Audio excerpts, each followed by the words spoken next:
回到山东了。前两天一直在北京啊，参加一些活动啊，一些交流啊，淘宝。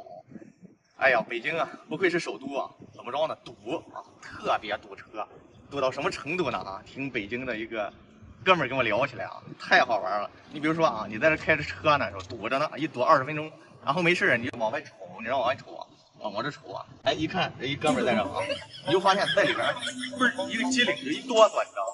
你知道那是怎么回事吗？你说是穿着尿不湿呢，尿了你别笑。然后说在北京给你找一厕所，比找一饭店还高兴呢。这个北京一哥们跟我聊的，笑那个我呀。当然说这个不是说丑化咱们首都或者怎么样的，这说明了一个问题，说明什么？我们祖国越来越强大了，人家越来越富有了，汽车保有量越来越多了。别说北京啊，就我们济南，去年是前年不也登上了全国的首都吗？济南都成首都了啊，不是首都啊。啊，今天又来德州大运河，今天看咱能淘到什么宝吧 ？OK， 咱这边多好停车啊！啊，对对对啊！过个年来以后啊，这个地摊上这个人明显见长啊，人一多，东西也多。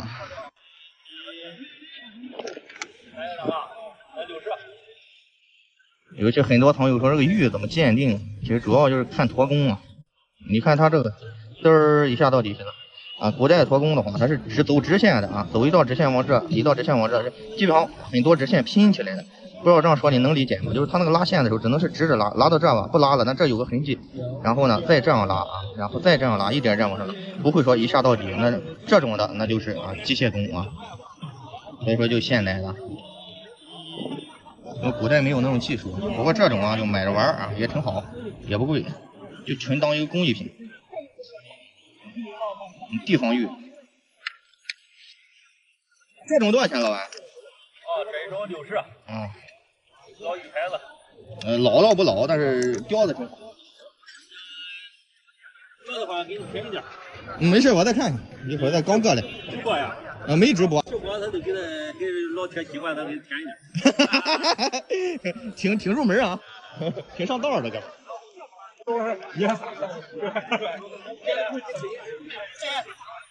你这种都是仿丝绸窑的，都是现代的。啊，这个其实出土的会有土沁，但它这不是土沁。再一个，这种啊，如果说这个老的话，它会出现人针嘛，这个地方会有点那种油脏。再一个底，这个底也不大行。这种其实全品的话也不便宜，现在都得1、2千，稍微有点毛病的还就大几百啊。这种应该就是便宜，丝绸窑的这种草枕啊，猫枕俗称丝绸窑系，所以这种不贵啊，这都是就是新东西就不贵。这多少钱？60是吧？卖了30多个了。现在的做的真的挺好的。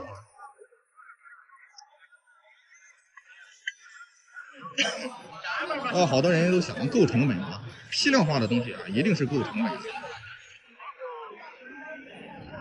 逛逛看今天能不能淘个比较啊有收藏价值、有意义的东西，然后跟大家聊一聊。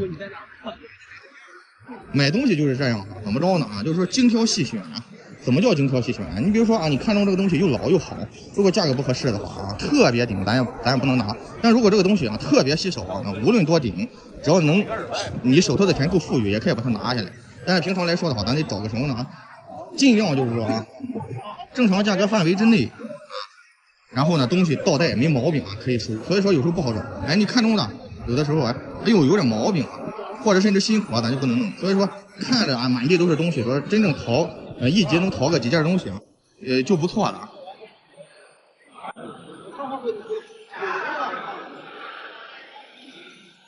这多少钱？这个2000，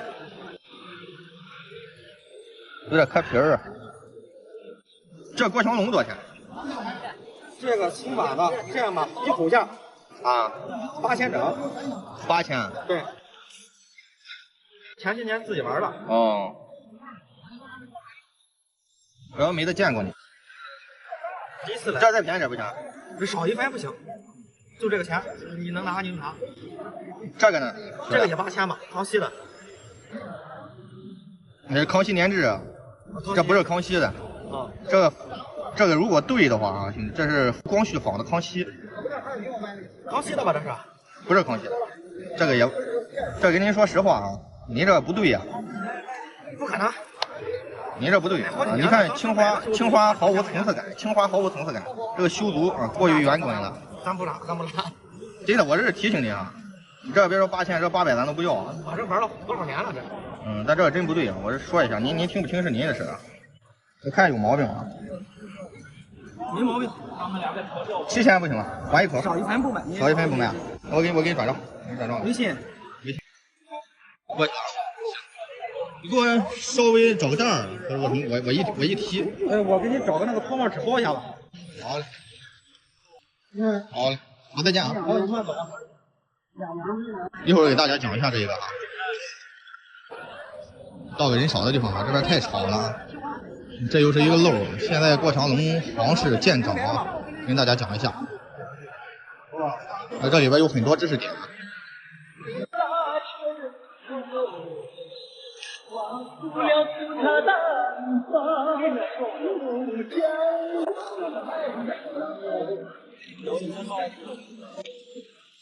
不容易。这个我都来不及讲价了哈。他那个里边有真有假，这哥们儿可能不是很熟，很有可能是个外行啊。所以说这个东西拿的非常便宜。这什么时候的一个龙盘呢？他说晚清的啊，我一听晚清呢，我这就知道啊，这要捡漏的开始了。这是一乾隆的啊，郭强龙的青花盘。现在郭强龙好像是一直见长，为什么？因为龙纹嘛，属于我们中华民族的一种图腾，再一个画的比较凶猛啊。那为什么我一眼就看出乾隆来？那为什么不是雍正，不是康熙呢？咱先说龙纹啊，我曾经讲过一会儿。那怎么区分是乾隆和雍正呢？其实这个的话，就乾隆早期、雍正后期啊，看云彩啊，往近一点看云彩，这个乾隆的这个云特别尖儿。而雍正的云呢比较饱满啊，短粗，这是一个非常重要的一个点，这是一个鉴定的要诀。而且乾隆的画的比较洒，给人的感觉啊，有龙飞凤舞啊这种感觉。而雍正的龙呢，相对的话会规整一些，给人感觉规规矩矩啊，但是也挺凶。那么这就是一个鉴证啊，有一招鉴定啊，乾隆和雍正龙纹盘的这个郭强龙的一个绝技啊，大家一定要记住，看云彩再一个修足，乾隆的修足相对的话要薄一点也是有种这种沙底的感觉啊，而雍正的话呢，就纯沙底，这个胎壁要厚一些没有任何毛病郭强龙，所以今天捡漏了。那么这个价值多少呢？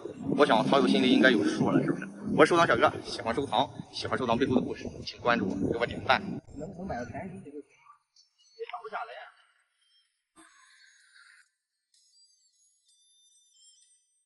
拿出来看一下。不能卖，上面就比你差不多。我不能卖。让他看看。哎呀。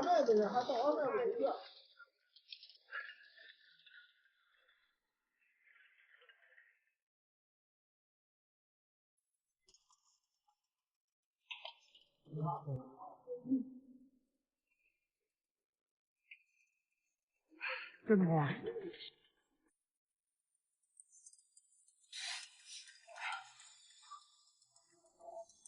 劳动式100%劳动式。没看见你这还有一冲线呢。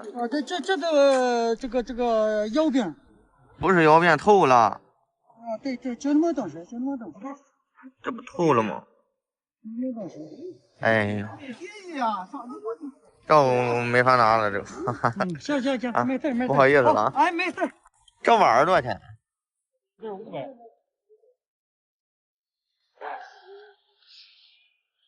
那便宜点，光弄这对，比合点5，你这盖上有一冲了。对呀，这有点冲我那件事啊。这洗的罐多少钱？这边一看我你懂啊，你别问我了，你还问我什么事儿？我给你看看。我就是这么搞来的，放的这个小盖的搞来的，你看打上那小罐。俺家还有个老婆，老婆不想要。哎呦我的妈！那不能要，那太花钱了。小张拿回去你不用怎么养了。你看。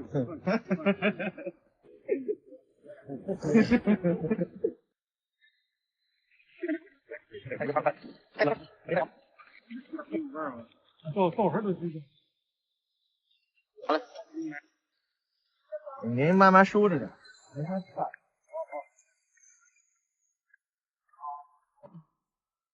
给大家可以讲一下这一个哈，这个很多人可能不太了解哈，有2个极端啊，有一种呢都以为这种是新的，还有一种以为这种是清代，其实这是典型的啊民国时期的一个喷花的工艺，一个特殊时期的一个品种啊，当然一直到解放初也会有啊，但是咱们从这个底款啊还有修足上去看，到了民国的话，它油性就会略差一些啊，所以只要见到这种。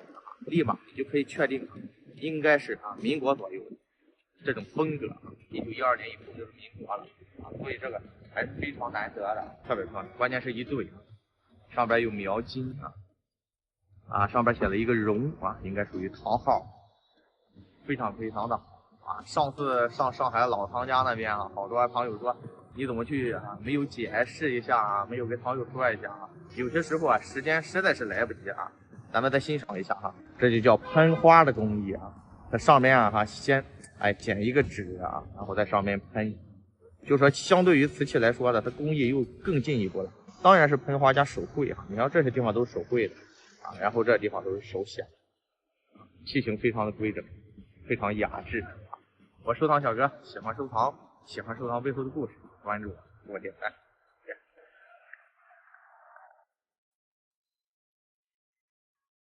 长大了以后才知生活苦，有风也有雨才是人生路，就算受了伤也不会认输，跌跌撞撞中寻找着坦途，流过多少汗从来不在乎，哭过多少次从来不屈服，就算会跌倒不停下脚步，一程又一程会迎来日出，我们熬过多少寒冬苦暑，苦尽甘来才会有幸福，我们还有多少朝朝暮暮，曾经的梦想勇敢去。这个可以了，不可以了。不想人跟哦这样放哪能炸开，行哪都都行。哦，就是不想让人知道。哎，对对。你放心吧。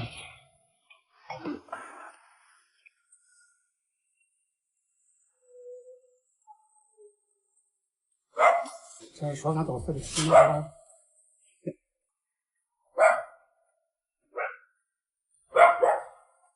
哦，小慧，你说怎么我手里那个大管子怎么着了？这个人问你们，别说你卖手。哦不愿意是吧？哎，我说你不是拿好的价格拿东西了，你不能那个。就不让拍了。哎，就不拍了，千万。好。行，你哪都行，电话哪能价格行？那行的话，还能便宜点，还能便宜点。这就是才是大名鼎鼎的真定啊！如果是我的老粉，还记着吗？明末清初的大歌谣，黄歌谣，这真是激动的不行了。没想到那时候有几千块这就真正大名鼎鼎的鼎。为什么说激动？因为这个是我这重器吧。而且呢，这个是合理合法的鼎为什么说是合理合法的鼎呢？因为你商周时期的鼎，这个是我们不能够收藏的。这个就是明末清初的鼎非常的漂亮，很庄严它给人的感受是完全不一样的看嘛，这就是人形兽面纹饕餮纹。最早其实它上面的纹就是代表着魑魅魍魉，代表什么？镇压着魑魅魍魉所有的妖魔鬼怪不能近前所以说是咱说的是鼎的意义我为什么说我喜欢的不得了？这是真正的大名鼎鼎的鼎相传引入九鼎，九鼎代表了九州谁用了九鼎呢？就受命于天，这叫仙子。在《礼记》中有记载说，仙子九鼎八鬼，然后呢，这个诸侯是七鼎六鬼，然后呢，这个大夫是五鼎四鬼，那么世卿是三鼎二鬼。那拥有这个就拥有代表了权力地位，所以说我们现在开业呢，依然送一个工艺品的鼎，寓意什么呢？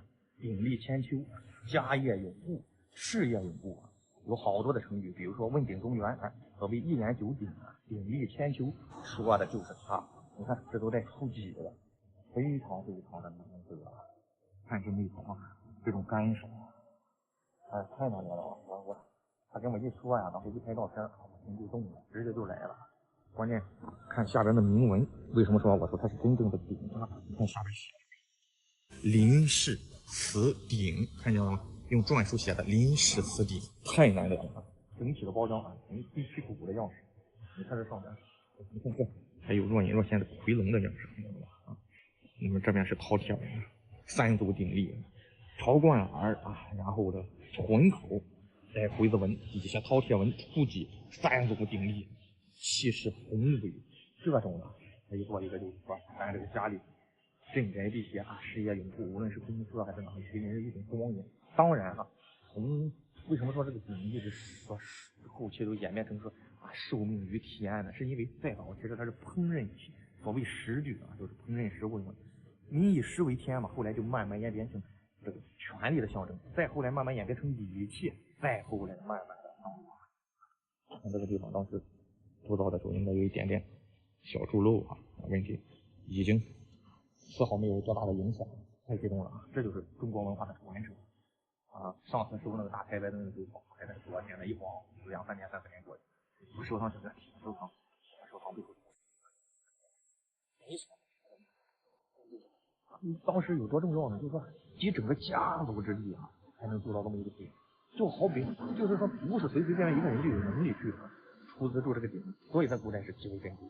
不是说啊，我随随便便我现在说几千几万块钱能买个，在古代的话是直集整个氏族的力量才能拥有一尊鼎。民间能有好东西，但凡说这句话的就外行了呀。大家从来没想过一个问题：拍卖会上东西哪里来的？是不是？博物馆它东西哪里来的？它总不能是自己生产的吧？那不都是民间征集的吗？宝贝出民间嘛。这都有拴把桩，还2个拴把桩呢，这户人家就还行啊。今天一个大叔给我打电话，说家里有个东西过来看看。那行，再过去看一下。你看你懂的，你懂的，你看看。好，你看到是专业的。这个按行里这叫300件了。啊？按瓷器行里这叫300件。啊。哎，再矮点的叫150件。啊，这个物件不小。还是就是价位不到了，我是不愿做。好。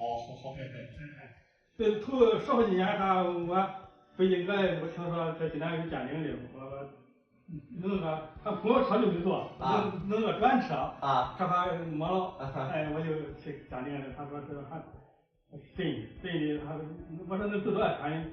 他说这都是那个几十万是一套。东西是真的，没有跑啊，一眼傻看门啊，一看就一眼就知道东西。内行人一大眼一看啊，这个龙这个气息在那儿，但是代表了这个龙不代表咱中国。是，但是你说那什么这个10几年前估价几十万，这个价还弄不了，行里价可到不了啊！现在遇见都爱好的，确实很欣赏的，样吃这个钱。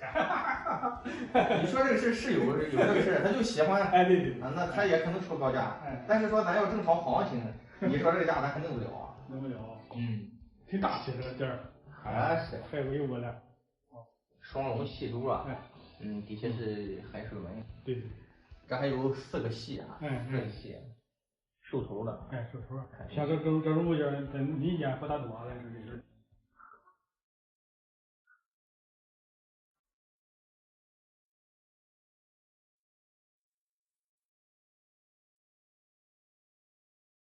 真是个重器。那个盖儿肯定是没有了吧？这个正常，10罐9升战。您这个东西啊，您这个价格我也拿不动，您这个东西我也抬不动，都是个重器，价格也是个重价，也是个重金，这个物件也是个重器，确实。好家伙，光这个直径就得小40。龙是吉祥物啊，求之不得。到时候我再考虑考虑。你说这个价格拿不了，我就是4万来块钱，我觉得合适。有时候你买的不能看中这个东西。是。哎，你有的你碰见了还没那个钱出。那么你看这一看着心痒痒。来了很多看我这个东西，但是呢都说是挺大气。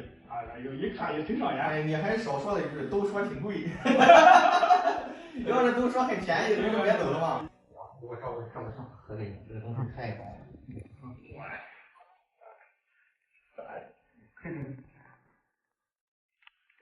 2个人才能抱动。大叔怕什么？怕那个啥？怕我给废了吧？哎呀，其实我也很激动，我相信大家见了这个也很激动的是什么？见到龙啊都很激动，为什么？因为我们都是龙的传人，龙是整个中华文明的一个主宰，所以说见到龙啊都很激动。你就跟孔子形容龙是怎么形容的？说呀，龙啊，合而成体，散而成章，成云气而守护于阴阳，这是一种吉利的象征，一种权威的象征，威严的象征。这个古代啊，铁门说辞里边早就说了，说龙啊是鳞虫之长啊，是吧？能幽能明啊，能细能聚，能小能大，春分而登天，秋分而潜源，解释的多好。有些时候我们刚说啊，我知道什么是龙，但是又说不出来。哎，关于龙的有很多东西，我们都感觉很神秘。其实呢，大体一了解就熟了。你比如说龙有9子，龙还有9嗣。咱说龙的9嗣，9嗣指的是什么呢？也就是说集众家之长，这有点与这个儒教思想吸收这些各种文化有关系。说龙啊，头似驼，脚似鹿，眼似虾，耳似牛，颈似蛇，鳞似鲤，腹似肾。这个肾啊，就是海市蜃楼的肾。肾到底是什么？就是咱说大蛤蜊啊，我们山东方言大嘎啦，就是这么个意思。然后呢，还有什么呢？说爪似鹰，爪似虎。你看9嗣，龙有9子啊，大家都知道，但是很多时候分不清，跟大家也大体说一下。老大呀叫囚牛，一般在琴头上，他好喜音律。老大叫囚牛，记住了啊，好喜音律。老二啊叫睚子，睚子必报，刀剑上那都是睚子，是这睚子，你可以这么记。老三啊叫朝风，哎，看那种庙头上它都简化了，蹲着一个东西那尖上，一般那叫朝风啊。老四啊叫普劳，普劳是什么？在大钟上一敲啊，那钟响嘛，然后这个普劳啊也跟着大声的啊，他越声音大，他声音大，他好声响，叫普劳。老五叫酸泥，你记住，所有香炉上的一些兽看着像狮子，你可以都理解为酸泥，他好吸烟雾，好守到炉子边，酸泥啊。再一个那个老六是碧玺，就是驼背的大王八，那就叫碧玺，也叫霸下啊。老七啊，有的也叫彼岸，他是喜欢诉讼，一般啊在古代的衙门上都挂一个兽头，那就是彼岸。老八啊，那就大家很熟悉了，叫饕餮，吃不饱的那个叫饕餮。哎，这个老九啊叫螭吻，村脊兽在那个大殿上两侧咬着2个柱，有的时候后边啊会插着一个剑，啊都是镇殿。所以说啊，对于龙来说啊，越喜欢的越想了解。咱看一下，今天出来正好逛逛，休闲一下，然后再跟那个大叔去了解一下，能不能拿下。我收藏小哥，喜欢收藏背后的故事，请关注。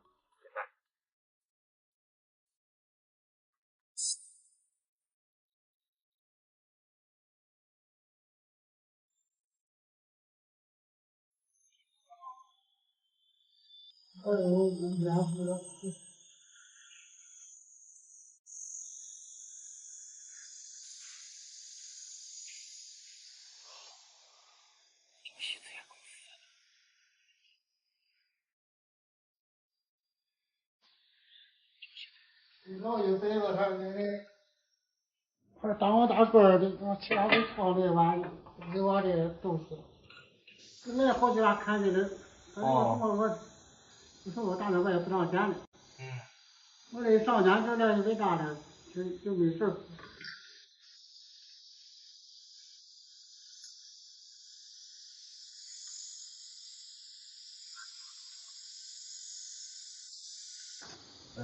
咱聊一聊。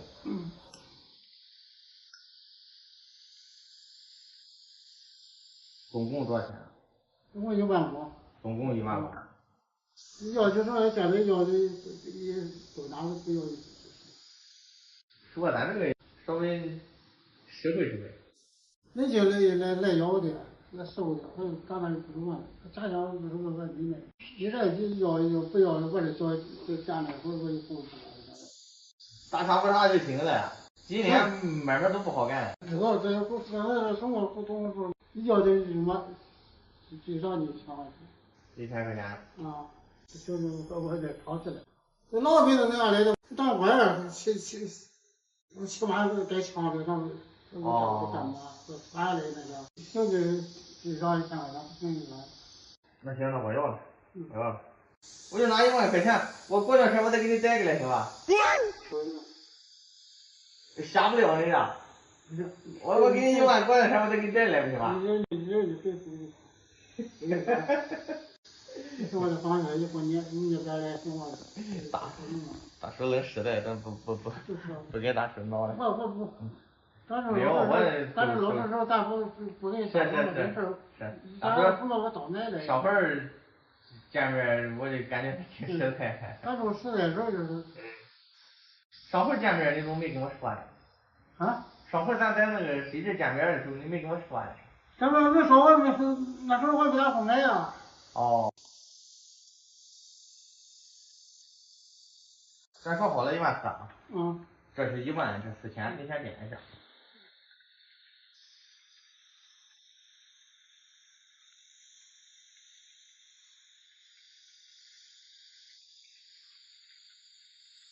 哎呦，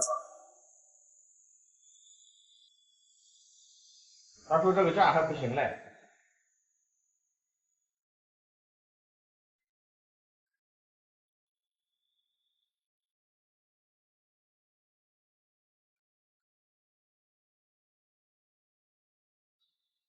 这多少年的了，什么的，这搞成了咱不弄。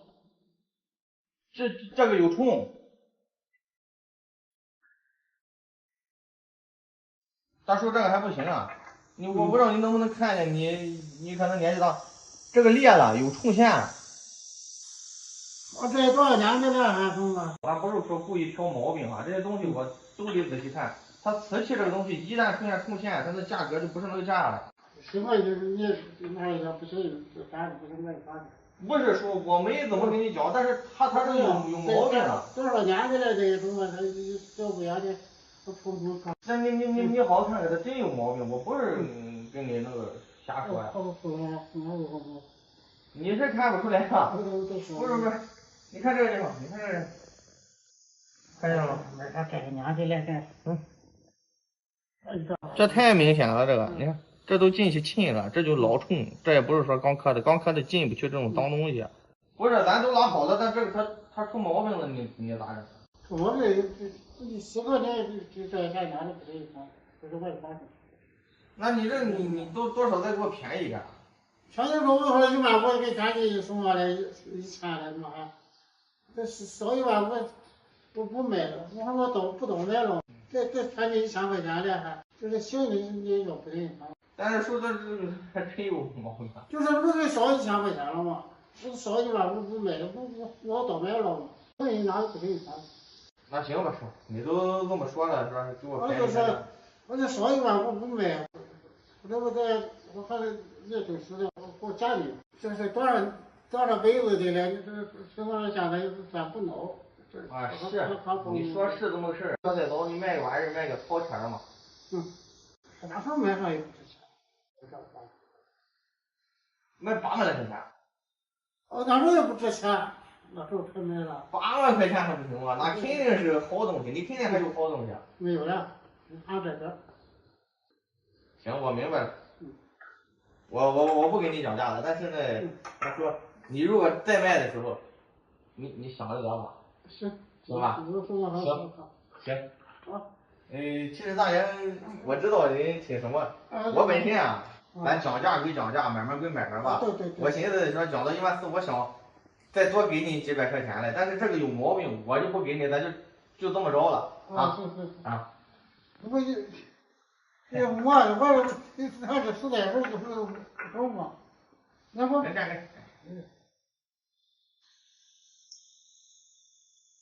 我上后场也喝糊了。不了。不了说。事儿还不少，咱再逛逛去啊。您把钱放好啊。哎，好嘞。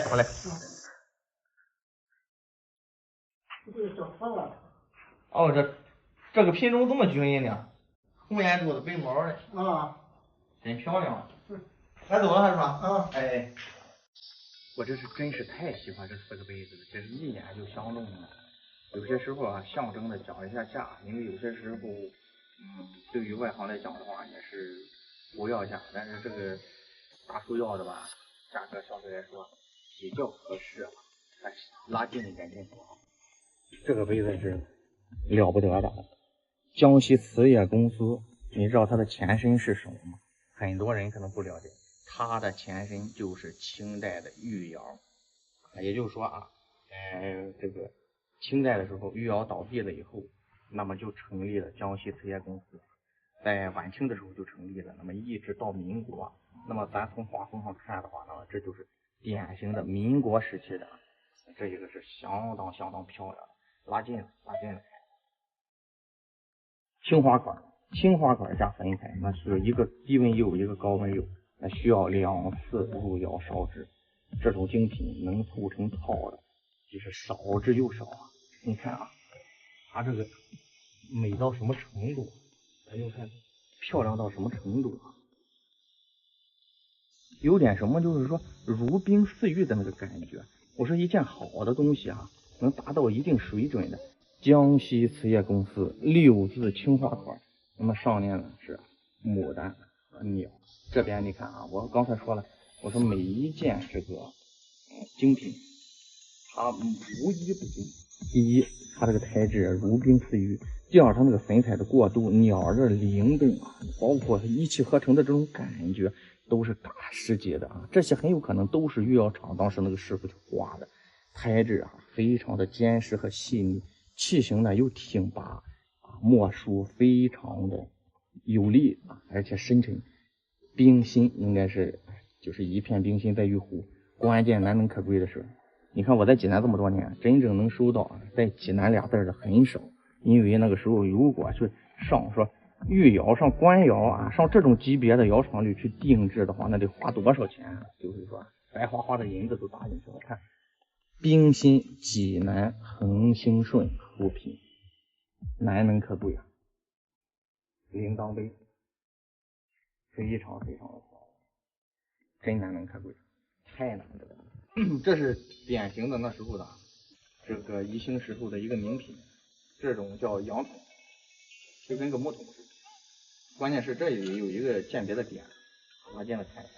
一般在这种大印章的边上还有这种回字纹印章的，又是说一些纹饰的这种宜兴紫砂，这种年份都早一些，一般都在晚清民国，能保存到现在也是难能可贵。不是说咱说一般人家就有的东西，你就别看这个大体量活，都是原来的同货，也真不错。这是那种黑砂宜兴的名品，每回啊都想给朋友多讲解一下一些鉴定的知识。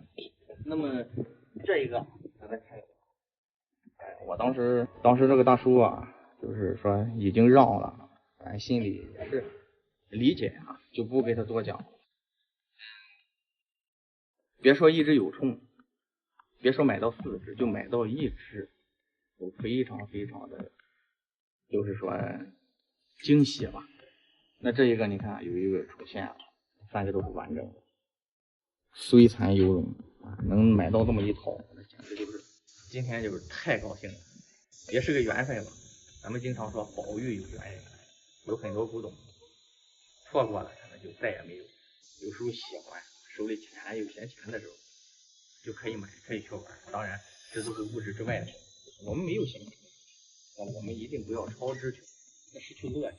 我们一定在满足物质基础的情况下，用闲钱去玩，收得起，藏得住，这样才能心情愉悦，才能让我们感受到收藏的那种快乐。什么是收藏？收得起，藏得住。收藏无大小，量力而为之。文化无贵贱，文物有高低。所以大家一定要记住，收藏需要量力而行。我收藏小哥喜欢收藏，喜欢收藏背后的故事。